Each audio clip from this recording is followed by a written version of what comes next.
Welcome to Uncanny X-Minutes, where we bring you the comics behind the movies. I'm Stasia. I'm producer James. And we're here to talk about minutes 70 through 80 for X-Men Origins, Wolverine. Nailed it. There we go. There it is. One time I get it right.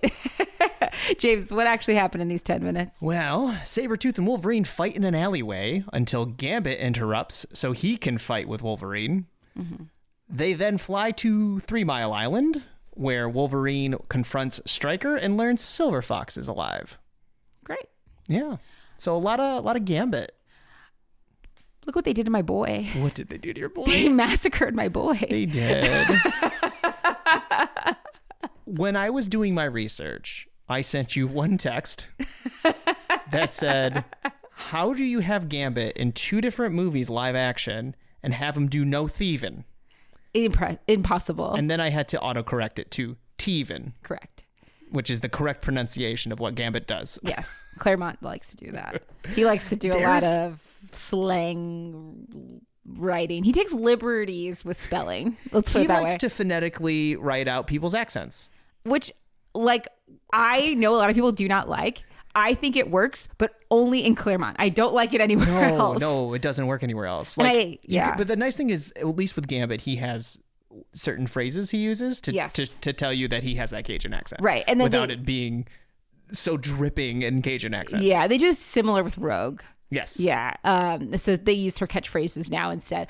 I think what it is, because Claremont, there was just so much text that even though it was a lot, in a ratio, it was still fine. Yeah. But then comics have gotten less text heavy. Yeah. And so if everything they say is in that, it's just now. Yeah, whatever. I like the Claremont books, but I get what you're saying. But I think it doesn't read as well. It slows you down. Because you're lot. like, wait, what are you saying? Yeah. Anytime a character, something happens in their mouth, they get punched and they broke their jaw or whatever, I still try figuring out what they're saying. Oh. But it's supposed to be unintelligible. They often do write it so what you know what it is. But yeah, it is weird because if you describe Gambit, one of the first things you're going to say is that he's a thief. He is a thief. He's cool. But he never thieves. Not in the movies. How? Well, I'm sure that the rationale is that the thieving was when he was younger. Sure. And that's why. I think that's how they avoid most of it in the movies, because they don't really depict him young. Though with Storm in Apocalypse, which we're jumping really far ahead now, they do show her, but they don't with Gambit. Right. I will give Deadpool and Wolverine a pass.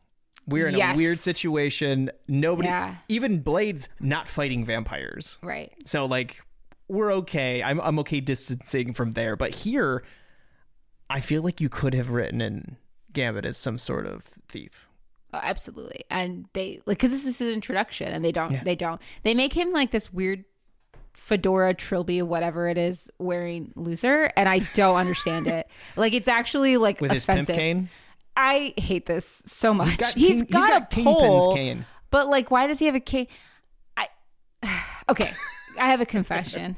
Before we start, people need to know what they're getting into. Gambit is my favorite character. I've been a fan of Gambit since I was a child and I was watching animated series. I was 12 and had the original runs of the Gambit solo series. Okay. So I was reading those, and then there was a Gambit and Bishop one, and I had those too. So this is a sore point for me, and it's gonna sound like it. Yeah. Because I think that his character was done so unbelievably dirty in this movie. The punch that he takes and knocks him out at the beginning of this fight with Sabretooth. And the literal beginning of this 10 minutes. It's why do they have to make it felt like everybody involved in this movie was nobody else can be cool. There's only space for Wolverine and maybe Sabretooth, but an evil cool. And that's it. Everybody else has to be a dork. I don't understand that. This zero-sum game they played with the coolness factor of this movie. It's irritating, actually. And it's a huge error. And it's hard. I get it.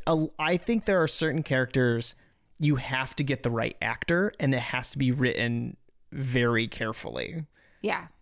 Gambit needs to be dripping with sexuality.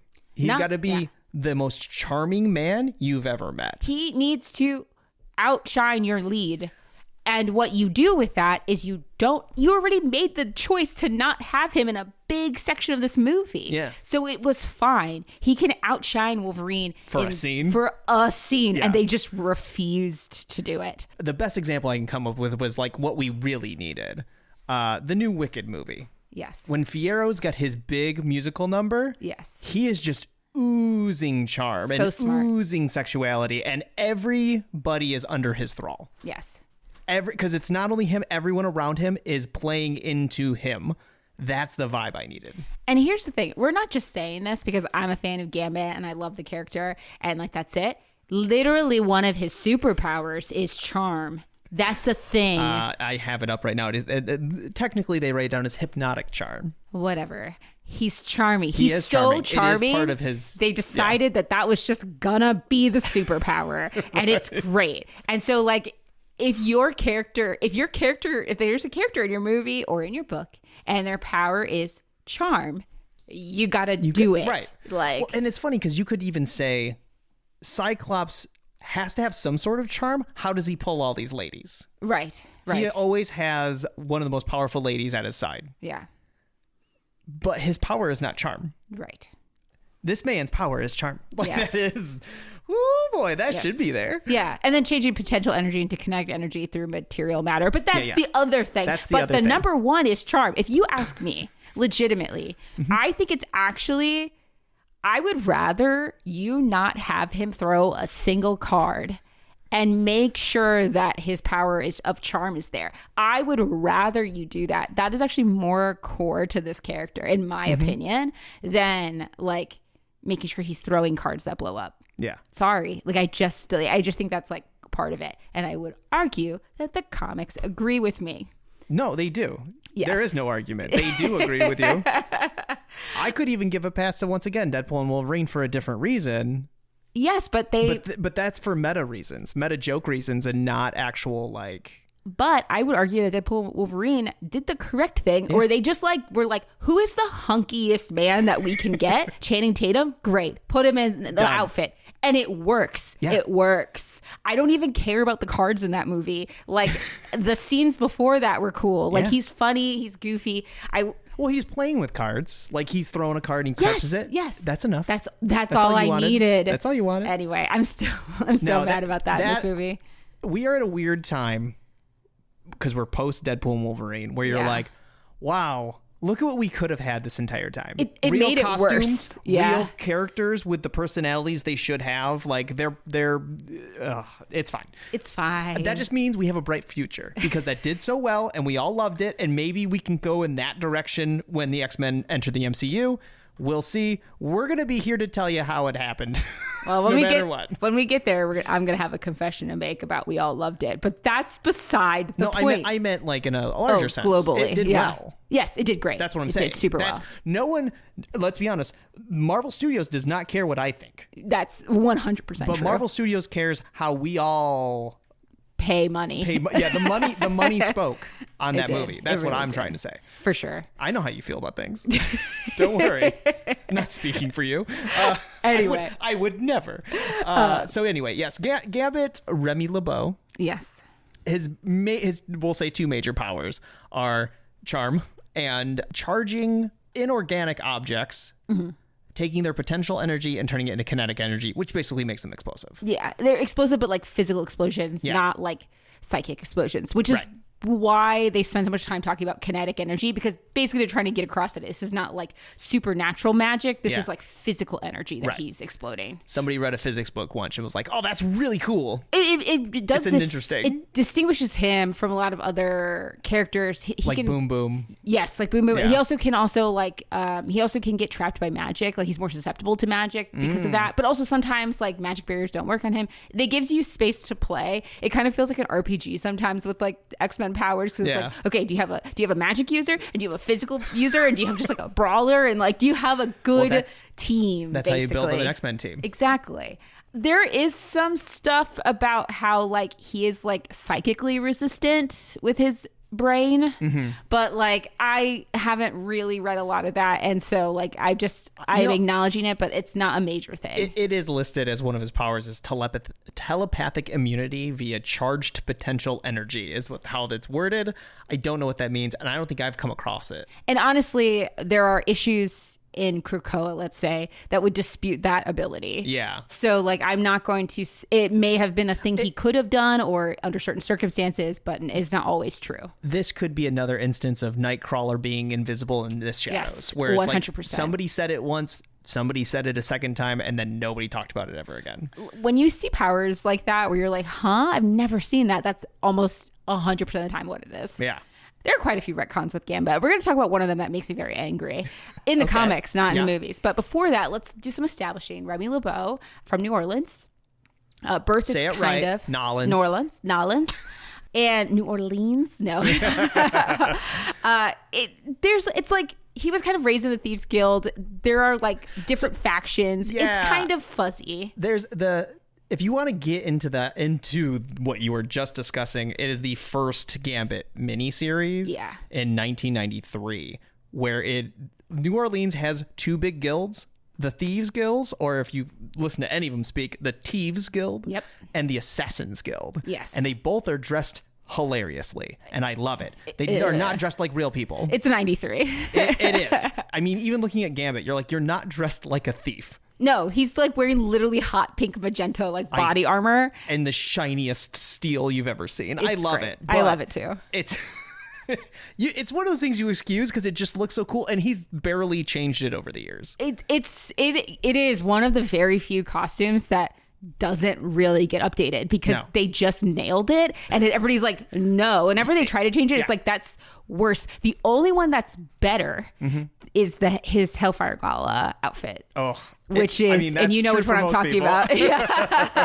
Those are the only ones that outshine. But other than that, well, they're like, fancy dress, right? You know, Gambit is part of the Thieves Guild. His adopted father, is the head of the Thieves Guild. The whole first volume is about him and his wife. Oh no, what? Not Rogue. Belladonna. Belladonna Bordeaux. Who is the daughter of the leader of the Assassins Guild. So it's a real star-crossed lovers situation, sort of. Kind of, because they become friends when they're young and besties, and they fall in love, and like they actually, the Assassin's Guild and the Thieves Guilds agreed to marry them because to create this peace. So it's almost kind of the opposite of a Romeo and Juliet. I guess that's true. Because it's like everybody's like, okay, great, let's have them marry, and so we don't fight each other anymore. But kind of like Romeo and Juliet, a brother. I think that's more of what I was in my head. It was made it more Romeo and Juliet. Yes, there's a brother that does not, Belladonna's brother in particular, who is not happy about it and challenges Gambit to a duel. Like right after the wedding. Immediately. Should have done it before, frankly. Yeah. It's a duel to the death, too. And as opposed to a duel to first blood. Right. Is usually, it sounds like is usually how they do it. And he's like, nah. I'm going to just kill you. I'm going to make her a widow. I assume that the brother did. I'm trying to remember. I don't know if they like literally said that in this issue or not. But like, I think it's because the brother couldn't actually stop the wedding because it was like his dad and the guilds. Right. And then it's like, okay, I can't stop the wedding, but I can make her a widow.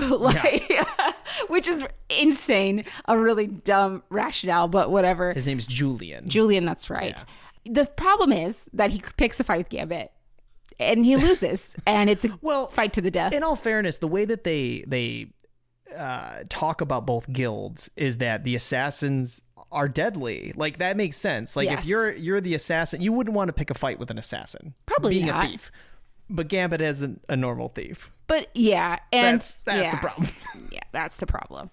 And he leaves. Because he needs to get exiled. He charges one of the assassin's daggers that's in his shoulder, and it explodes. Yeah. Now was that supposed to kill him at the time? Because he comes back in the first miniseries. Yeah, it was supposed to kill him. Yeah. Okay, so it was to the death. But I guess he doesn't. But it didn't. It didn't take. Well, it didn't take because there's this weird. Not only do we have the two guilds, we have this like separate entity named Kandra. Yes, I don't even want to talk about Kandra.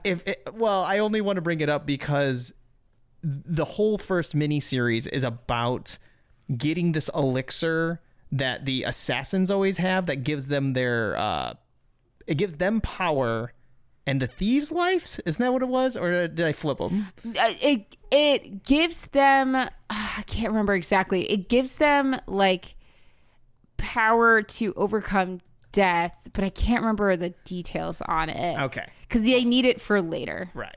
So she's this immortal who has like a deal with both guilds that they have to have a tithe ready for her. Yes. And that will give them the elixirs. And in this mini, basically the whole deal is getting Pray I don't alter it any further.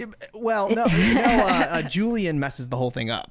He wants all the power and eternal life for himself so he can heal himself from this injury. Yeah. But Belladonna's also like in a coma. Yeah. So Gambit's trying to steal it for her. And basically all of this stuff that has been happening for centuries is now broken by the end of this. So you don't really have to worry about either guild. I mean, they come back, obviously, but it's not as big of a deal as this first one makes it. And I think the animated series has one episode about this too. Yeah, and it's also a little different because Belladonna's like this kind of takes place later too because Belladonna in a coma happens after Gambit meets Rogue, so we're kind of skipping around in time a little bit here. Hint, hint. A Belladonna shows up when he's with Rogue, and everybody's like, "What? You're married? Whoops." But like I'm talking, but when he leaves the Thieves Guild, he leaves Belladonna. Basically, the whole reason she gets mad and then she ends up coming back and chasing him down and like. Is because she's upset that he left her to go into exile and then did not even give her the option to go with him. Because she's like, I would have gone with you. But he didn't want to do that. Whatever reasons. So he leaves New Orleans. He leaves the guilds and stuff. He works with Sinister for a little bit. Now, this is something we have brought up previously. Yeah, so I'm going to be very light here. But I definitely talked about the Mutant Massacre. Yep. We talked about how he was accidentally working with Sinister. He didn't know that they were going to massacre the Morlocks. Yep. But he finds that out after he's already done the deed. He recruits all the Marauders. Mm-hmm. Yep. This was his last job. And part of the reason he was working for Sinister is because after he leaves the guilds, his mutant powers become a little bit more uncontrollable. He's struggling to control them. Unfortunately, Sinister finds him before Professor X does. Sometimes it goes that way. And so, like, that is when that is happening. There is a comic called Gambit Origins that does a good like quick recap of all of these major events in his life. And this one particularly, the Mutant Massacre, shows him rescuing a young Marrow from the sewers, which is very interesting. Which is Sarah at the time. And they don't. Yeah, there's we also touched on this during the Marrow episode that we did about because Marrow spent some time with Gambit after she gets beautified for a while. It's during that era, and it's like a really interesting relationship because he doesn't realize who she is at first, that she's Sarah, and like it's complicated. I mean, because she's like 8, she's real a young child. I think the character of Sarah is in the animated series. Like they show her, I'm pretty sure. I have to look at that. But it's not Marrow. At least it's not obviously Marrow, but she's really young, so it's hard to say. In this issue, it's obviously Marrow. She's got the pink skin. She's got the bones coming out. Right. It's no doubt. I could be wrong, though. I would have to go back and watch the animated series, but she is in that episode of the Mutant Massacre. I think it's the episode where Callisto fights Storm in the animated series. Okay. Yeah, if I remember that correctly. Anyway, long story short, he is working for Sinister, basically kind of being like a mercenary. Every mutant ends up being a mercenary sometimes. Hey, you got to make money. You got to make money with them powers. And he ends up in Cairo, Illinois. And I've mentioned this before because this is where Storm has ended up. Now, why is Storm in Cairo, Illinois, Stasia? So I reread these issues and I realized I was wrong. It is not the Siege Perilous. No. It's a common misunderstanding because when you read the issue, which is what I did at the time, like it doesn't explain it for a while, and then like it kind of flashes back, and then I was like, oh, I thought that it kind of I thought that's what was happening probably when I read it, and that is not what happened. Okay. I went back and I reread it, and it's Nanny.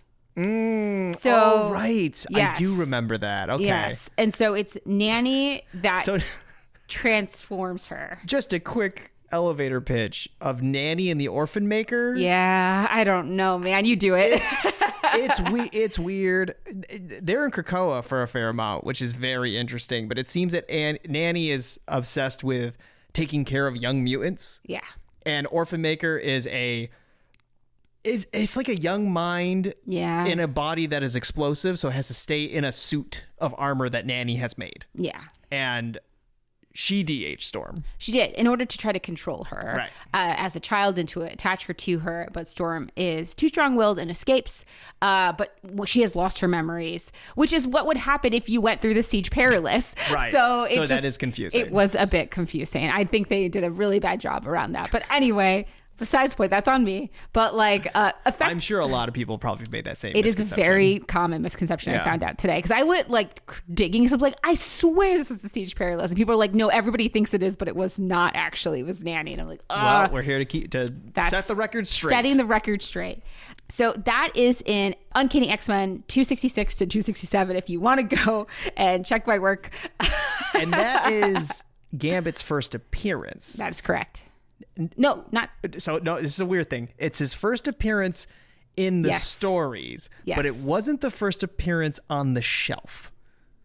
So there's this weird thing where one of the other books, which one was it? It was like an annual Uncanny X-Men annual number 14, hit the shelves like a month before this Uncanny X-Men number 266. So technically his first appearance was in the annual, but it was supposed to be the other way around. So story-wise, 266. It's 266. Yeah. So all the stuff that we've like recapped earlier about his like backstory and stuff, it's all after the fact. It's like a lot of it, like James was saying, it happens in the Gambit miniseries where they like are filling in a lot of this information because he is kind of vague. Basically, I think you even said in the Mutant Massacre episode where it's just like you don't even know he's behind that because he hasn't. That's way sooner. That's Uncanny X-Men 350 when it's like he's doing the flashback with Nero. The original Massacre was way before he even showed up in the comics. 100%. So it's when we say he was there, it was a retcon. Yes, absolutely a retcon, but a retcon that works because it was there was space for it, a lot of space in the Mutant Massacre. But don't go read the Mutant Massacre guy and be like, "Where's Gambit?" He's not there. He's not there. He's not there. No. 266 is what you're looking for. Yeah. An Uncanny. He meets up with Storm while she is been this preteen and she's a thief like in Cairo, Illinois. So that's supposed to be like kind of cute. And she's being chased by the Shadow King. There's like some adventures. I actually have a signed print by the artist for the cover of that issue of 266. Yeah, it's downstairs. I'm going to go look at it after this. It was really cool. I got it from a Comic-Con. Basically, it's fun, but it's not really plot relevant to you X-Men stuff. It's kind of just introducing you to this character and his like hijinks where he's a thief, Storm's the thief. They're kind of doing something together. They go thieving together. He's taking care of this kid, kind of Wolverine-esque. Yeah. And eventually, though, they go to the X-Men because Storm gets her memories back and she brings him back to the X-Men. Those early ones are really interesting because the way they draw his power is different than they do later. They almost try to make it seem like it's coming from his eyes. Yes. Is how it's drawn. Yeah. It's not said so much, but it's shown that is how his powers work. But they changed that. Because his eyes are different. They're like dark. They're black with red pupils. And they've been that way since birth. Right. There's some other stuff I'm not going into. About but I just wanted to that. And but there is like his early life is a little vague, but from what I was reading, they think that's why he was adopted. Right. Because he's different. Because he's different. We've talked about Nightcrawler and stuff, but you could jump back to those episodes. So many, except for Beast. Yeah. Toad also gets abandoned. I'm saying Beast is probably one of the few that didn't. But that's just because he had big feet and big hands, and that doesn't. Right. That's not so bad. Yeah. It's just a little different. He hangs out with the X-Men. He is kind of dicey around the X-Men for a while because, like, he is supposed to be this rogue. Like, he he doesn't give them Not his Rogue, real name. But a... Well, yes, we're getting there. We're getting there. Got to get there quick. When he gets the X-Men, there's like a ton of storylines, but I think he basically hangs out with them for a long time. A really long time. Like he doesn't give his name. Let's be honest, why he's in the animated series. Exactly. There are a couple major plot points here. The first is Bishop when he comes back from his future, which is Earth 1191. And him and Gambit have friction for a really long time because Bishop thinks he came back to find the person that was going to betray the X-Men. And he thinks that the witness, the last person to see them alive from the future, is Gambit. And Gambit is that version of him. But he isn't the betrayer. We come to find out much later that it was actually Professor Xavier because it was Onslaught. Irrelevant. Fast forward. Doesn't matter. But that is what happened. You don't want us to go into that. Nobody wants us to go into it. It's irrelevant, but Bishop and him eventually get along. There's like a point, which I think is really cool, where, because Bishop doesn't like him at first and thinks he's like a traitor. And there's a point where he's like, okay, you don't know you're a traitor, but like it's going to happen. But you have to just like watch out for it. And then they're like, that's when they have that buddy cop like issues, which I really like. And then after that, we realize it's Xavier, which if anybody's ever read the comics, if you're like, somebody's going to betray the X-Men and ruin everything, the first thought should have been, it's Xavier. That should just have been the default. It's happened. It's happened. The other thing is the introduction to Rogue, their romance. X-Men 41, so adjectiveless X-Men, is when they have their first kiss. I have X-Men adjectiveless number 4 is their first date. So it's like pretty early. Yeah. There is a lot between Rogue and Gambit. They are on again, off again, on again, off again constantly. I will not be going into right now a deep dive of every single back and forth. That first Gambit mini is interesting. She goes with him down to New Orleans. Yes. And even though like she's the one watching over Belladonna. Yes. And there is a panel or a page rather where she goes to touch her because she's like, I could get all of her memories, her thoughts, her feelings about Gambit. And then she's like, no, I won't do it. And then inadvertently, Belladonna grabs her by the hand. And she does. And she gets all of this, like, this entire romance that she's not allowed to have. She starts crying because of, like, how beautiful it is and how she'll never have it. And it is heartbreaking. Yeah, because she can't kiss him. Like, everybody knows Rogue's powers. We've talked about Rogue before. It is really interesting. So I'm going to say there are two things that I think are really important in the kind of soap opera-ness of Rogue and Gambit. And the first one is the first kiss I was talking about in adjectiveless X-Men number 41. They think it's the end of the world because of Legion, and it actually does end, but time gets rewound, whatever. But I love how cavalier it is. Time got rewound, whatever.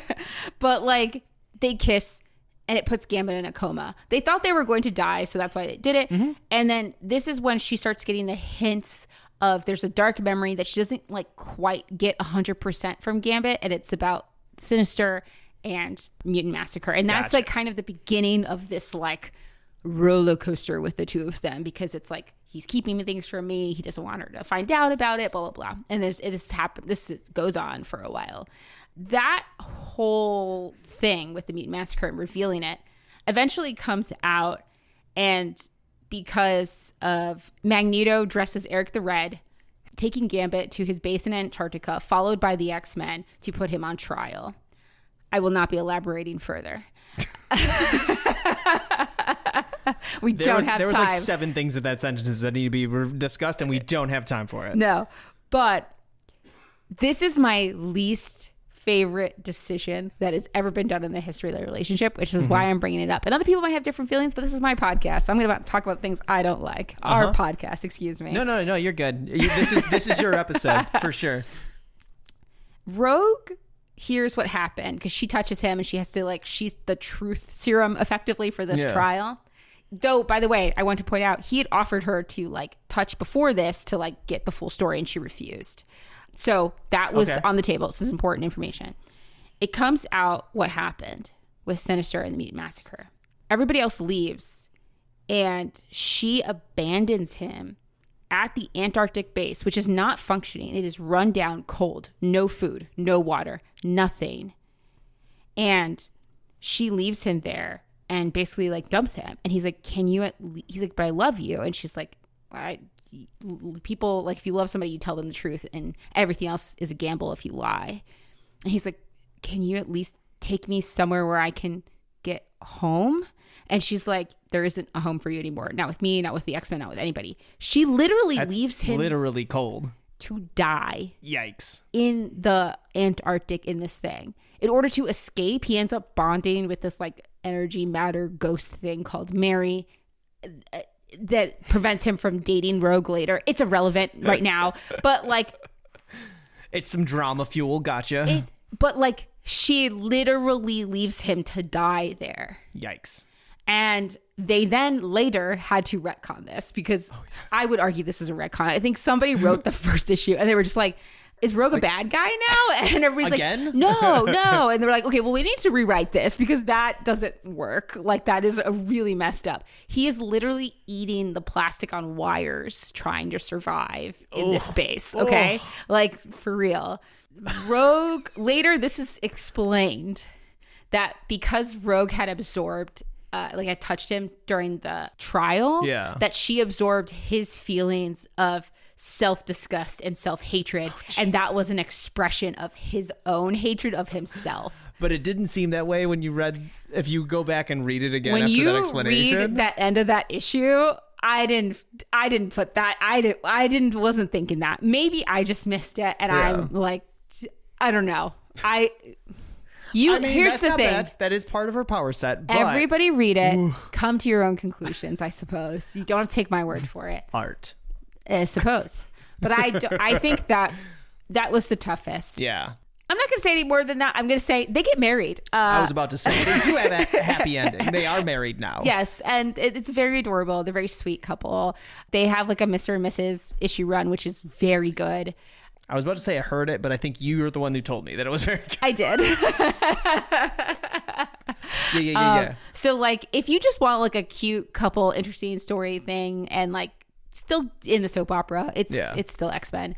I would read that, but yeah. Or the Gambit origin issue is very good if you just want like a crash course in like what he was before the X-Men. Yeah, I think that's important, and then you could read Mr. and Mrs. if you want like Gambit and Rogue specifically as a couple, like that's what that is. But if you want the Gambit stuff, I think the origin, and I think the first miniseries where it goes by his background, so that's the original Gambit. If you don't mind the thieves and assassin guilds, that's fine. Then yeah, I would read that too. Even the first appearance isn't bad with just the two, like it's only like 2 issues. It's not very long before he's just like part of the team, but like when he's just thieving around with a young Storm, it's pretty fun. It's super fun. It's great. It's a good time. It's a good introduction. I like it a lot. That is like the quick and dirty, very quick and very dirty of it's who not Gambit what is. Happened in this movie. Absolutely. I don't even know. This is not even the same person. Like, honestly, legitimately. The only thing that is consistent is when Gambit first enters the X-Men, Wolverine and him do not get along. Wolverine doesn't trust him and he thinks he's shady. Because he is. He doesn't tell them his real name, nothing. So like the LeBeau thing, like the Remy stuff, that comes out because Bishop knows his name from the future, and Gambit gets really upset at Bishop for telling people his name out loud. He's like, "Hello." Hey. Yeah, he's blowing his cover. That's why they don't get along. I like it. Yeah, I don't know. There's so much more to him, but I feel like if you want this is like true basics. This is what this is. Yeah, he's got more stories. He'll pop up more probably as we're talking. Yeah, I love Gambit. He's so great. He's just really just the best. I just think having a really charming character is really fun. Him and Rogue's relationship evolves quite a bit, and I really like it. Let's be honest, a true Gambit characterization doesn't fit in how the X-Men have been portrayed up to this point in the movies. That's true. Which is part of the problem. Yeah. I've heard complaints about Gambit being like a little like sleazy or slimy, but I actually don't necessarily feel that way because I'm like kind of the whole point with him and Rogue is that like their relationship, like they're like, let's explore what love is without like physical touch. And he's like super down for it. That's just like his primary thing. Like, he's joking about kissing her and, like, I'll take the kiss, like, whatever, especially in the animated series that is quite frequently used. But, like, actually, the whole point is that he, like, he does respect her. That's the thing. And, like, he just really loves her. It's funny in that, in the Gambit mini, he's with Kandra, and she put the vial, like, in her cleavage, and he kisses her before leaving, and she kind of gets swooned by him and then realizes he picked her pocket and has the vial now. And you're like, because I was like, whoa, that's an odd move. Like, because even I was slightly confused. I'm like, that's an odd move for someone who, like, his wife is in a coma and his girlfriend's watching her, and now he's kissing this third lady. Oh wait, now he's got the vial. Never mind. Retract it all. Yeah, exactly. Yeah, he's yeah. It's really interesting. Also, like, that whole thing with Belladonna in the coma, and there's so much drama there too. Yeah. Like, so much. If you like that drama, soapy soap. It's so soapy. That thing's why I like it. It's the most soap opera of the soap operas. Right. Yeah. All right. Well, that's it, I think. I think so. Well, for as much as we can fit into one of these episodes, that's about all for today. I'm Sasha. I'm producer James. And we'll see you for the next 10.